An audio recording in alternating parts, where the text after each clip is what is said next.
Сега искам да ви покажа какви животни ще излязат от водата. Това е един вид наречен водна коза.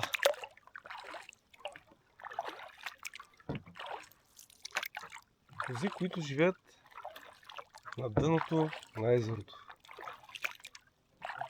И излизат само в много редки случаи.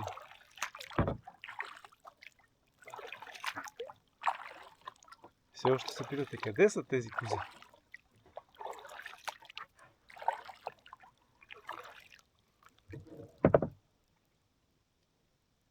Я да видим кой ще излезе сега от водата.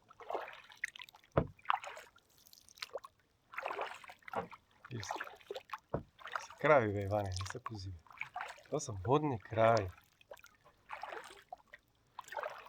В горещината всички търсим водата. Всички.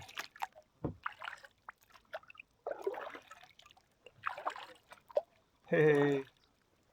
Всички сме във водата. Какво ще кажете?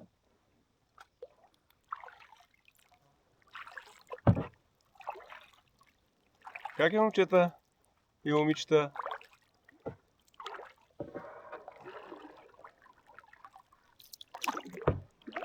Ще се усмихнете ли за снимка?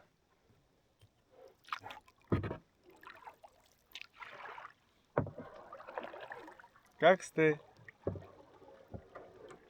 Ще има ли едно му?